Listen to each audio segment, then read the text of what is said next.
మెసేజ్ని పంపించేటటువంటి రీతిలో ఇంతగా ఎండలు మండుతూ ఉన్నప్పటికీ కూడా ఇంత పెద్ద ఎత్తున ఈవేళ బాలుకి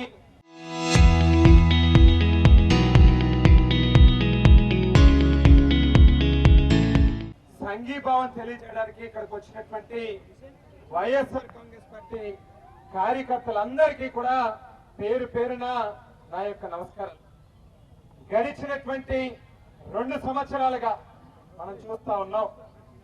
ఎన్నికల్లో కుప్పలు తెప్పలుగా హామీలు ఇవ్వడం,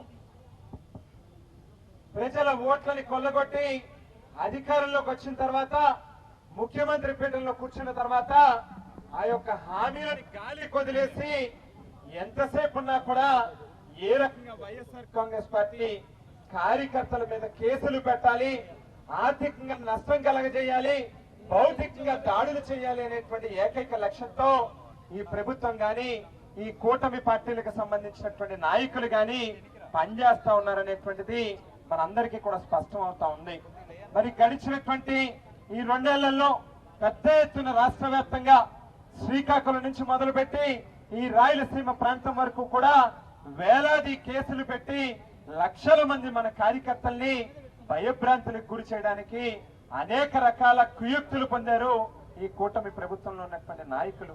కానీ ఈవేళ ఇక్కడ ఉన్నటువంటి మన పార్టీ కార్యకర్తలందరినీ కూడా అడుగుతా ఉన్నా, ఎక్కడైనా ఏ ఒక్క కార్యకర్త అయినా వీళ్ళు పెట్టినటువంటి కేసులకి భయపడ్డారా అని చెప్పని అడుగుతా ఉన్నా.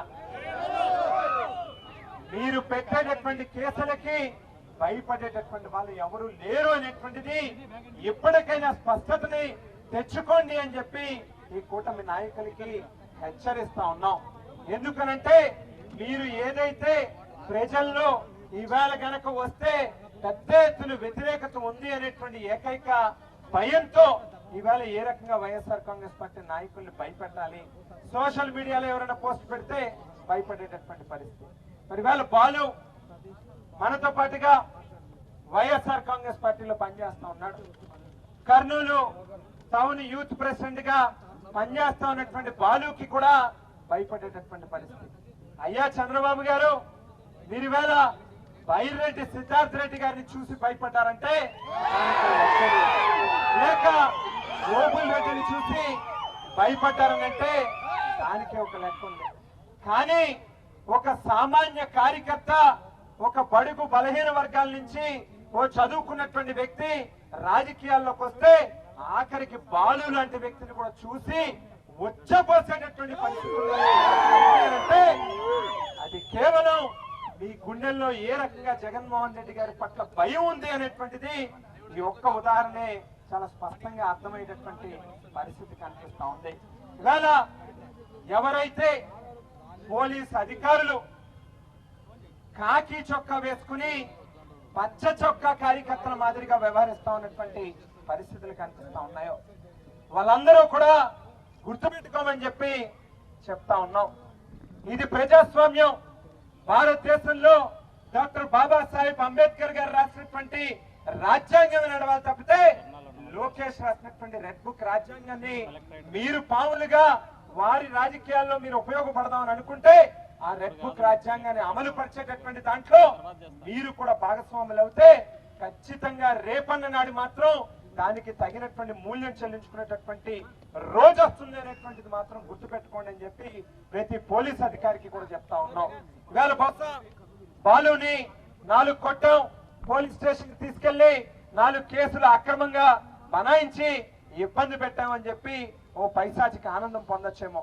కానీ బాలుని మీరు కొట్టినటువంటి దెబ్బలు నిన్ననో మొన్ననో లేకపోతే ఈవేళ రేపటికో బహుశా దెబ్బ తాలూకా నొప్పి బాలుకి తగ్గుతుంది.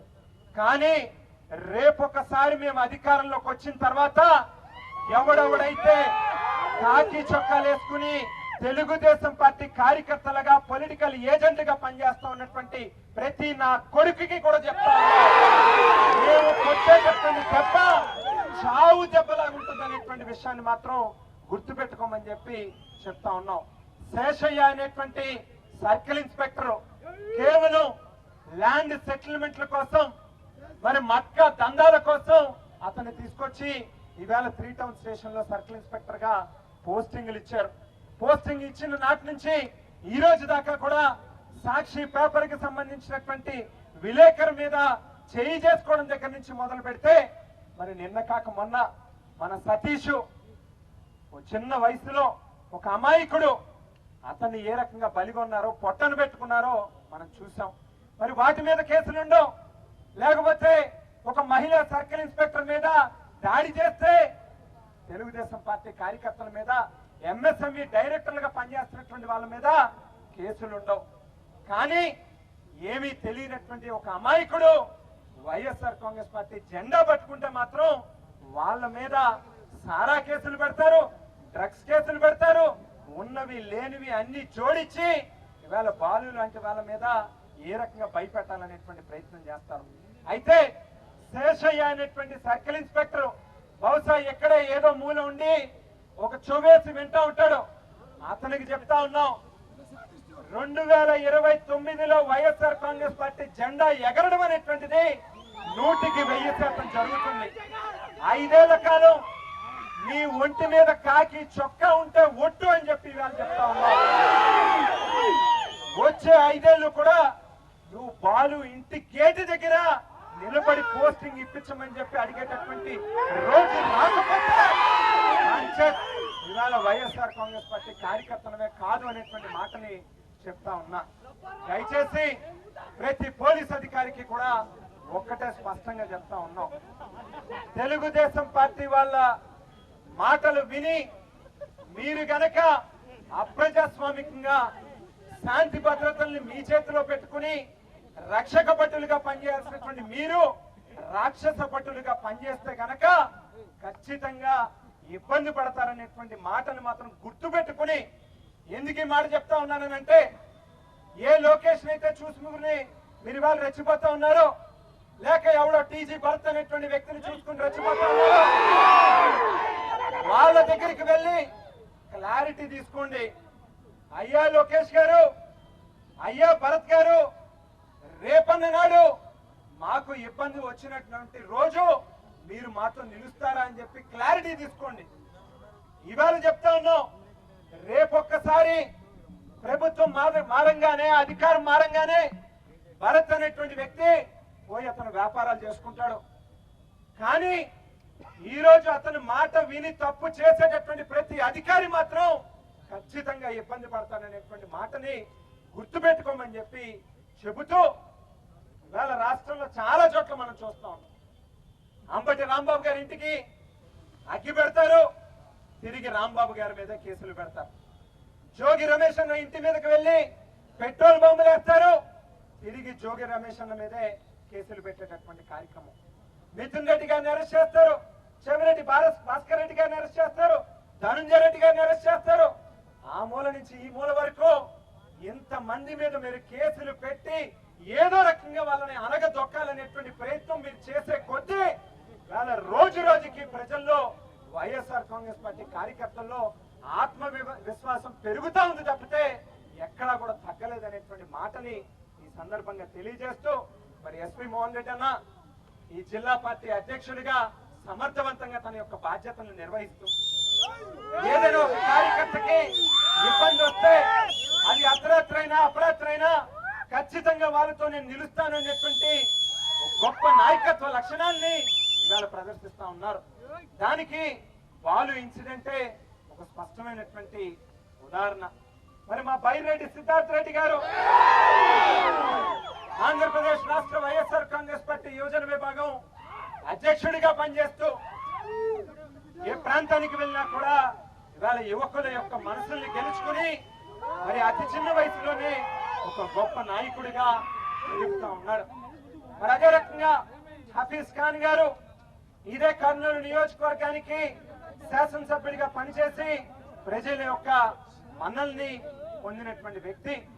మరి ఓబుల్ రెడ్డి గారు కావచ్చు, లేకపోతే ప్రాతుల్ గారు కావచ్చు, ఇక్కడ ఉన్నటువంటి ఇతర నియోజకవర్గాలకు సంబంధించినటువంటి సమన్వయకర్తలు కావచ్చు, మేమందరం కూడా ఒకటే మాట మీ అందరికీ కూడా చెప్తా ఉన్నాం.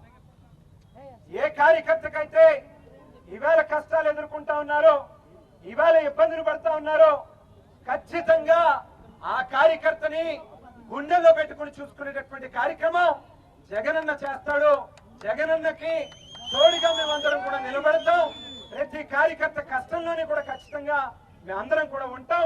ఈవేళ కష్టాలు పడినటువంటి ప్రతి కార్యకర్త కూడా రేపు వచ్చేటటువంటి రోజుల్లో తగినటువంటి గౌరవం కానీ గుర్తింపు కానీ ఉంటుంది, ఏ రకమైనటువంటి అనుమానం లేదు అని చెప్పి తెలియజేసుకుంటూ మరొక్కసారి చివరిగా ఒక్కటే చెప్తా ఉన్నా, ఆ శేషయ్య అనేటువంటి సర్కిల్ ఇన్స్పెక్టర్ కి బహుశా ఏదో ప్రవీణో లేకపోతే లోకేషో ఇంకొకరో ఎవరో ఒకరు నన్ను కాస్తారులే అని చెప్పని అనుకుంటా ఉన్నాడేమో, లేక వైఎస్ఆర్ కాంగ్రెస్ పార్టీలోనే కొంతమంది నాయకులతో మనం ఏదో కాస్త రిలేషన్ మెయింటైన్ చేస్తే రేపన్నాడు వాళ్ళు మనల్ని ఏదో రకంగా సేఫ్ గార్డ్ చేస్తారేమో అని చెప్పని.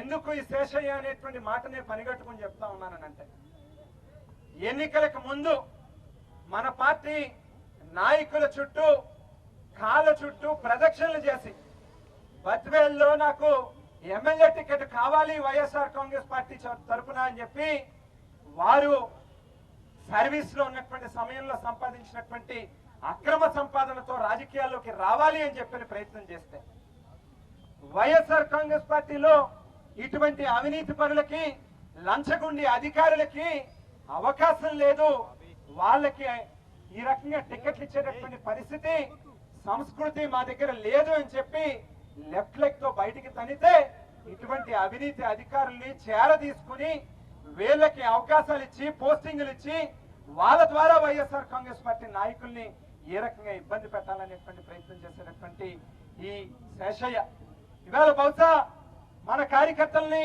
మన నాయకుల్ని అందరినీ 1 గంట 2 గంటల పాటు ఈ ఎండలో నుంచోబెట్టి ఉండొచ్చు. కానీ రేపు మళ్ళీ ఇంకొకసారి చెప్తా ఉన్నా, వాళ్ళు ఇంటి గేటు బయట శేషయ్య అనేటువంటి సర్కిల్ ఇన్స్పెక్టర్ వచ్చే 5 ఏళ్ల పాటు గేటు బయట ఎండలో వానలో తడవకపోతే ఎండలో మండకపోతే ఖచ్చితంగా మనం వైఎస్ఆర్ కాంగ్రెస్ పార్టీ కార్యకర్తలమే కాదు అనేటువంటి మాటని ఈ సందర్భంగా స్పష్టం చేస్తూ మరి అవకాశం ఇచ్చినటువంటి పెద్దలందరికీ కూడా నా యొక్క హృదయపూర్వకమైనటువంటి కృతజ్ఞతలు తెలియజేస్తూ మరి ఇంత ఎండ ఉన్నా కూడా ఇంత చక్కగా నిలబడినటువంటి ప్రతి కార్యకర్తకి కూడా పేరు పేరున నా యొక్క కృతజ్ఞతలు తెలియజేసుకుంటూ సెలవు తీసుకుంటాను.